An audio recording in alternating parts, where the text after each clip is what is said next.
Welcome to 1611 Warfare. Just because somebody is a good preacher and does a great job convincing infidels that Christianity is true doesn't mean that they are right in everything they say, particularly when it comes to the Word of God. Now, Cliff Knechtley, and I believe I'm pronouncing his name correctly, is great with Muslims and atheists when it comes to talking about Christianity. However, on the Patrick Bet David podcast, he ran it in the ditch big time, and I wanted to show you guys and explain what's going on here. Is he making the argument that there's King James Version, NIV, New International Version, there's this? Is that what the argument that the fellow was making? Of course, a translation of the Greek New Testament done in the 1600s by King James Greek scholars is going to say, "How art thou?" When was the last time, Patrick, someone came up to you and said, "How art thou?"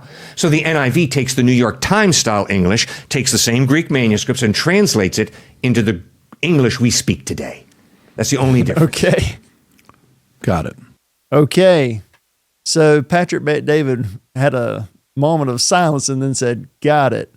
Cliff Knechtley said that the only difference between the NIV and the King James Version, I call it King James Bible, whatever, is it's in New York style type English versus English from the 1600s, and it has the same Greek manuscripts. He's a nice guy, but that is simply not true. And I'll prove it to you. Here is from the preface to the New International Version. It says, "The Greek text used in translating the New Testament is an eclectic one." That means it comes from different ones. "Based on the latest editions of the Nassau Island United Bible Society's Greek New Testament." Now, the UBS and Nassau Island Greek text is not what the King James Bible came from. 90% of the King James Bible is from William Tyndale. William Tyndale got his Greek from Erasmus. Erasmus Greek ended up being called the Textus Receptus. This is not a Catholic text. It is an anti-Catholic text. However, the NIV comes from the UBS Nassau Island text, which, if you follow it back, comes from the Westcott and Hort Greek text. The Westcott and Hort Greek text comes from mainly a manuscript called, it's a codex, called Vaticanus. You'll never guess how Catholic that one is. And another one called Sinaiticus, which influenced their Greek text to a lesser extent. When you look at the differences between the King James Bible and the new versions, you can see in what they call variant readings that the NIV and the ESV don't match up with the King James Bible like they do with each other. Why? Because they come from the same text, and the King James Bible comes from a different text.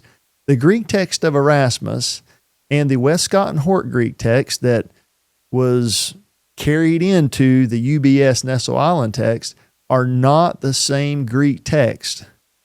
Erasmus's text can be traced back to Antioch of Syria. The text of Westcott and Hort can be traced back to, you'll never guess where, Alexandria, Egypt. Egypt is a type of the world. God called his son out of Egypt. And if you just take a King James Bible and look at Egypt in the Bible and look at the word Alexandria, you'll see how negative those places are in God's eyes.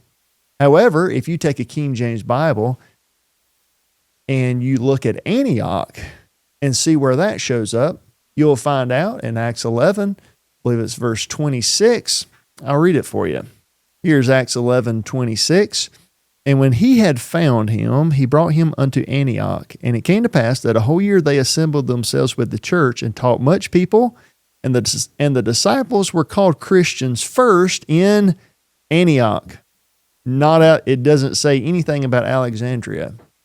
The church at Jerusalem ended up moving to Antioch, not Alexandria. Alexandria was apostate. It was a falling away from the Word of God, trying to blend Gnosticism with Judaism. And I'm not going to go into all that. And that's a long study in and of itself. So what do we learn from Cliff Knechtley? You can't trust somebody because they're good at street preaching. You can't trust somebody because they're godly. You have to look at what they say and find it out. Have a wonderful day.